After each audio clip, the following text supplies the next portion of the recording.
이 내용은 사실을 바탕으로 하는 허구인 픽션입니다. 통장 내역을 보니 정말 어마어마한 내용들이 들어있었습니다.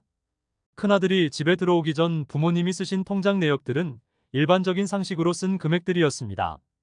그러나 큰아들이 돈 관리를 하고 난 후 통장 내용에서 이해가 가지 않는 부분들이 많았습니다. 17년 2월 달에 대출 상환된 기록 사항이 있습니다. 아버지는 대출 받은 적도 없고 대출 상환한 적도 없습니다. 2억은 쓰지도 않고 20년을 벌어야 하는 금액입니다. 이 금액이 대출 상환으로 출금되었습니다. 이 시기 또한 큰아들과 큰며느리가 아버지 통장을 관리하고 있을 때 지출된 금액입니다. 다음은 현금을 CD기로 많이 출금했는데 한 번에 100만 원 미만으로 출금해 갔습니다. 왜 계좌이체도 안 하고 현금으로 출금하고 100만 원 이상도 아닌 100만 원 이하로 출금해 갔을까요? 이는 세무조사를 피해가려는 행동으로 의심됩니다. 그리고 요즘 지갑에 100만 원 이상의 현금을 가지고 다니는 사람이 몇일까요? 대부분 카드 결제를 하거나 인터넷으로 바로 이체하지 않습니까? 19년도를 예로 들면 1월 달은 총 525만 원, 2월 달은 총 570만 원, 3월 달은 총 365만 원, 4월 달은 총 250만 원, 5월 달은 총 435만 원, 6월 달은 총 255만 원, 7월 달은 330만 원으로 현금 출금했습니다. 이렇듯 약 7년 동안 총 뽑아간 현금만 2억 원 넘게 뽑았습니다. 아버지 카드를 큰아들이 쓴 것도 총 3억이 넘고 그 외 아이들 사교육비 이체시킨 것도 많습니다. 아버지 병원비나 건강보험비 등을 제한 금액입니다.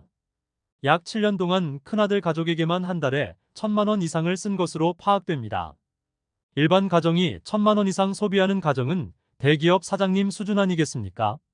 주말마다 놀러가고 제주도 한 달 살기도 몇 번 하며 해외여행을 매년 가는 일은 일반 사람들이 사는 수준과 너무 다른 행동들이었습니다. 또 이상한 거래 내역이 있었습니다. 큰며느리 동생 남편 즉 매제에게도 돈 3억 천을 빌려준 내용인데요. 아버지가 항암 치료를 받으며 힘들어 계실 때 아버지 통장에 있는 돈을 큰며느리가 시아버지 돈을 자기 돈처럼 마음대로 쓴 내용이 있었습니다. 이것을 알고도 어머니는 큰며느리를 감싸줍니다.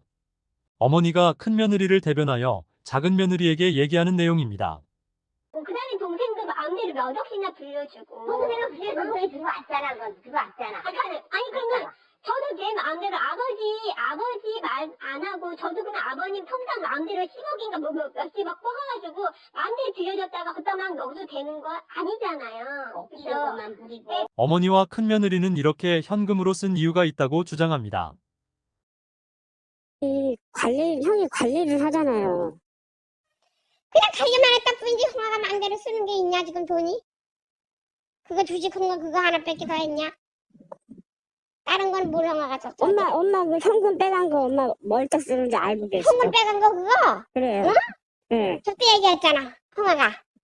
뭘 얘기를 해요? 그냥 뭐 리미코 저런 데 칠 때마다 우리가 그 정상으로 사서 치는 게 아니고 길 칠 때, 응?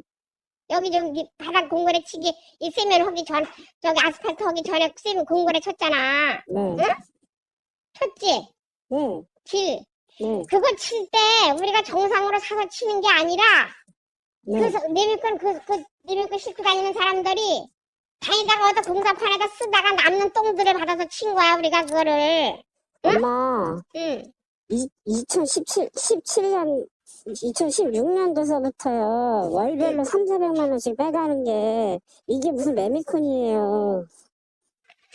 그거를 쓴 거라 그랬어. 그래가지고 그거를 그 사람들이 똥 팔아먹는 거니까는 그거는 통장으로 줄 수도 없고 현찰로다가 빼서 이렇게 현찰로다가 그 사람도 맞주고 이렇게 하는 그 돈이라 그랬거든. 그거는 저기 통장으로 넣어줄 수가 없고 서로 그 사람들이 똥 떼먹는 거라서. 내가 알기로는 ATM기로 그렇게 돈을 크게도 못 찾고 100만 원씩 찾았었다는 거는 현금을 만들었을 무슨 이유가 있었어요. 그러니까 그 이유가 어떤 뭐냐? 이유냐면 네. 전 산작공 같은 경우도 개발이 안 되는 땅이었어. 내가 알고는 그거밖에 없어. 그 개발이 안 되는 땅이었고 개발이 안 되는 걸 그때도 얘기했잖아.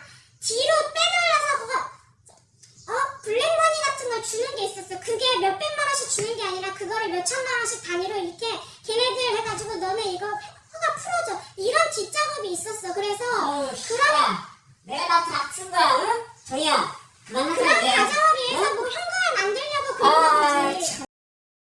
엄마 하면서 중요하면서 창고 짓고 여기 상가 짓고 이거 다 엄마가 증여받아서 하신 거잖아요. 그럼 엄마가 돈이 어딨어요? 엄마가 건물을 올려야 되는데 그거 다 현금으로 만들어서 뒤로 만들어서 올린 거예요. 현금으로만 가져가야 되는 현금으로 가져가는 뜻이 뭐냐면 아버님하고 어머님이 합법적으로 증여세를 안 부는 게 6억이에요. 6억 가진 부부산 증여가 증여세가 안 물어진대.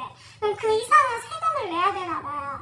그래서 그 이상은 많이 이게 계좌 간의 거래가 나타나면 세금을 내야 되니까 그거를 현금으로 뒤로 빼가지고 엄마 저거 땅 산 것도 엄마 이름으로 산 거잖아요. 여기 잘라서 한 것도. 그럼 엄마가 돈이 어디서 다 그렇게 현금으로 들어가서 산 거지. 현금으로 빼돌린 이유를 정리하자면 다음과 같습니다. 첫 번째, 논에 있는 도로, 레미콘 등의 공사입니다. 어머니는 아래 논 약 3,000평에 대한 도로 포장 공사를 얘기하나 봅니다. 그럼 아버지 통장에서 공사한 금액이 안 나간 것일까요? 통장 내역을 보면 2017년부터 근생 추가, 도로 포장, 수경, 콘크리트, 25톤, 도로 비용, 상수도 연결 등 공사를 할 때 제값 주고 제대로 한 기록이 있습니다. 어머니는 아버지 통장을 제대로 보고 말씀하신 걸까요? 두 번째, 산 허가 요청으로 블랙머니. 부동산 컨설팅에게 수수료를 주고 도시개발하는 이유는 무엇일까요? 지목을 변경해주고 개발해서 팔 수 있도록 하는 일이 부동산 컨설팅 일입니다. 이 컨설팅 수수료로 16억 넘게 받아갔습니다. 이런 일들을 컨설팅 업자가 해야 하는 일 아닌가요? 컨설팅에서 해야 하는 일을 큰아들이 찾아가며 뒷돈 챙겨주며 했다고요? 이렇듯 추가적인 돈이 왜 더 필요합니까? 왜 2중 3중 돈을 더 써가며 일을 합니까? 세 번째, 어머니 증여세금 탈세. 큰며느리 주장은 아버지의 현금을 뒤로 빼어 추가되는 어머니 증여세금을 내지 않고 탈세했다는 것입니다. 정상적인 방법으로 절세를 하지 않고 탈세를 했답니다. 이는 불법입니다. 부동산의 흐름이 정확하기 때문에 세금을 안 낼 수가 없습니다. 뒷돈 주면서 증여세 안 내는 방법이 있나요? 세무사 모두에게 물어보세요. 그렇게 할 수 있는지. 그리고 이 모든 것들이 시기상 맞지 않습니다. 2016년부터 2023년 6월 현재까지 매달 300부터 500을 매달 현금으로 뽑아갔습니다. 논 공사와 어머니 증여 시점은 2017년부터 2018년 사이에 이루어졌고 산자골 허가는 대략 2018년도부터 2019년 사이로 사실관계가 전혀 맞지 않습니다. 이상한 거래 내용은 또 있었습니다. 어마어마한 금액이 증권계좌로 이체된 것을 확인할 수 있었습니다. 총 14억 5천으로 이체되었는데요. 주식의 주자도 모르시는 아버지가 주식계좌를 인터넷으로 개설하여 조상님 대대로 내려온 땅을 팔아 15억 돈을 주식하고 있다고요? 이것을 누가 하고 있다고 생각하겠습니까? 큰아들과 큰며느리가 시아버지 돈을 관리하며 주식까지 손을 댄 거죠. 이렇듯 통장에 어마어마한 내용들이 있어서 어머니, 큰아들, 큰며느리가 보여주지 못한 이유가 있었네요. 다음 내용은 통장을 보고 나서 큰며느리가 해명하는 대화 내용입니다. 그래서 얼굴을 어떻게 들고 다녀요? 응? 얼굴을 어떻게 들고 다니냐고. 아빠 재산 자기 마음대로 다 빼돌린 자식 됐는데 그래가지고 작은 아들이랑 작은 며느리랑 와가지고 내 약속 다 뽑아보겠다고 지금 그런 자식이 된 거예요. 이제 이 사람 여기서 얼굴 못 들고 살아요. 우리 여기서 못 살아. 은행이 화정에 있는 농협이랑 똑같은 게 아니에요. 여기 신흥 농협은 아빠 오고 우리 가게 오픈했다니까 누구네 자제님 거기서 오픈하셨어요. 그렇게 하는 그런 농협이야. 아시죠? 제가 더 잘 알아요. 그쵸? 아시잖아. 아시는데도 가서 내 약속 뽑아주세요. 그러고 지금 작은 아들이 가서 그런 행동을 한 거예요. 형한테 어떻게 지금 형 어떻게 할 거예요 지금? 지금 그게 지금 결론이 그게 큰일이라고요. 과정 다 필요 없다고 하셨죠? 결론은 지금 그거예요. 아버지의 재산을 마음대로 빼돌린 자식 되셨습니다. 아버지의 재산을 아껴 쓰는 것도 아니고 잘 관리하는 것도 아니고 돈을 뿌리며 흥청망청 쓰는 것에 대해 민망하고 미안하고 죄스럽고 잘못된 부분을 시인하며 반성하고 용서받아야 마땅하지 않겠습니까? 그런데 동네 은행에 가서 통장 내역을 출력해서 창피하여 어떻게 얼굴을 들고 다니냐며 오히려 화내는 모습입니다.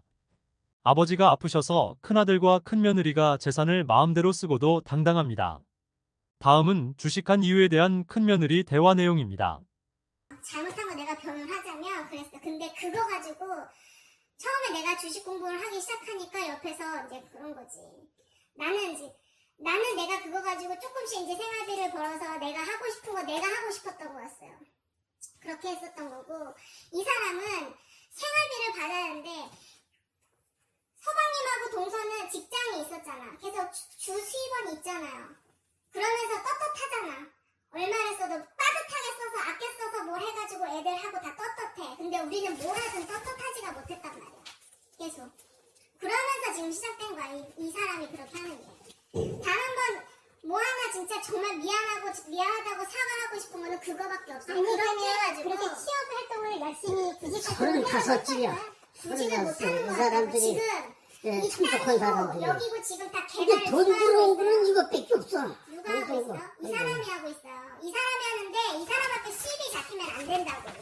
내가 그거 얘기 안 했어요? 아, 이거 뭐, 공사한테 통장 얘기했잖아. 번호야지, 통장 번호. 수입이 잡히면 안 되는 사람이야.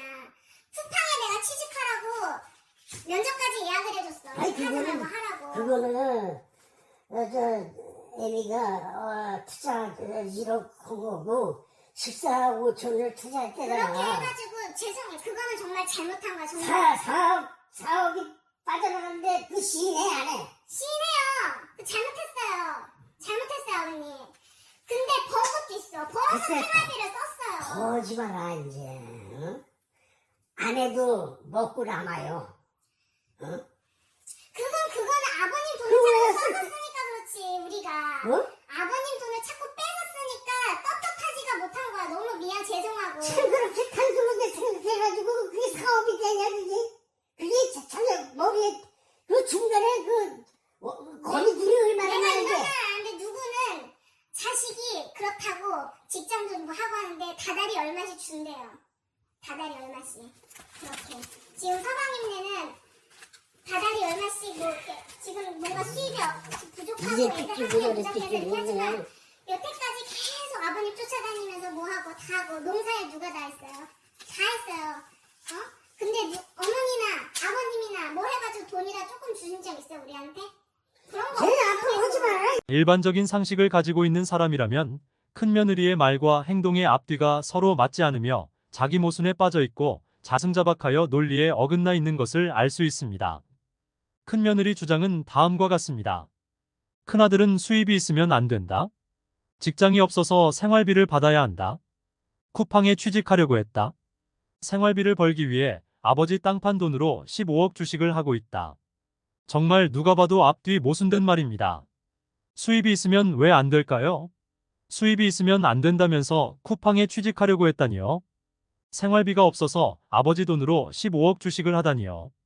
큰며느리가 주장하는 번 것도 있어요라고 말을 합니다. 한번 계산해보죠. 투자는 14억 5천을 했고 현재 평가는 11억 1,639만 7천 원입니다. 벌었다고 하는 금액은 통장 입금 내역을 보니 총 1억 6,100만 원입니다. 그러면 1억 7,260만 3천 원, 약 2억 원 손실입니다. 다음은 큰며느리의 주식 기본 개념을 알 수 있는 대화 내용입니다. 이게 아니잖아. 엔비디아 언제 저번 때까지 마이너스 40%였는데 엔비디아 지금 올라서 200만 원 벌어. 그러니까 그게 그러니까 버릴 수도 있고 주식은 안 팔면 손해가 아니에요. 라는 말을 주식 때문에 한강에 몸을 던지는 사람에게 설득 한번 해보세요. 주식을 하려면 자기가 벌어서 자기 돈으로 해야지. 왜 아버지 돈으로 주식을 합니까? 그리고 또 농사일과 도시개발 때문에 일을 못한다고 주장합니다. 이 말도 거짓된 말입니다. 농사는 10년, 20년 전부터 금액을 지불하고 농사일을 대신해 주시는 박땡땡 분이 해주시고 계십니다. 도시개발도 수수료 주고 부동산 컨설팅 분이 하십니다. 큰아들이 농사일 때문에? 도시개발 때문에? 일을 못한다는 말은 식초 채먹은 것 같은 잔뜩 찌푸린 상판대기로 쥐똥 같은 소리만 죄저되는 까마귀 꿩 잡아먹을 생각 같은 허황되고 시대착오적인 발상이라고 생각합니다. 이렇게 주식에 대한 손해도 있을 뿐더러 무엇보다도 아버지 모르게 주식을 하고 있었다는 사실이죠. 뉴스에 보도된 것과 같이 다른 사람의 명의를 도용하여 온라인으로 계좌 개설을 한 행동은 범죄입니다. 하지만 작은 며느리가 명의도용에 대해 불법이라고 말하는데도 큰 며느리는 아무 죄의식이 없나 봅니다. 큰아들과 큰며느리가 아버지 명의를 도용한 것에 대해 어머니도 잘못됐다 말하지 않고 오히려 두둔하고 있습니다. 모르게 만들어간 건 아빠는 몰랐단 말이에요. 그거는 불법이에요. 그래서 어떻게 하려고? 경찰에 신고한다고? 아버님이 만약에 그거에 대해서 신고를 할 수도 있다는 얘기죠. 저는 모르겠어요. 저는 신고하라고 하는 소리가 더 무섭네. 신고를 할 수 있어. 그렇게 그런 거는 불법이에요. 야, 그만 따져. 제자를 만드는 거는 그거는 아빠 몰래 어쨌든 다른 사람이 그것을 명의를 도용해서 만든 거는 그거는 안 되는 일이었어요. 무슨 일이든 간에 주식에 대해서. 예. 그러니까 지금 만약에 지금 이렇게 터뜨리지 않았다면 몰랐을 거 아니에요. 잘못을 뉘우치기는커녕 지금도 아버지 명의로 주식을 하고 있습니다. 그리고 큰아들은 주식으로 돈을 잃으면 자기가 물려받은 재산으로 메꾼답니다. 일반 상식으로 이 말이 이해가 됩니까? 처음 주식은 큰아들이 아닌 큰며느리가 주식을 했다고 했습니다. 돈을 벌어보지도 못한 큰며느리도 도대체 무슨 돈으로 주식을 했을까요?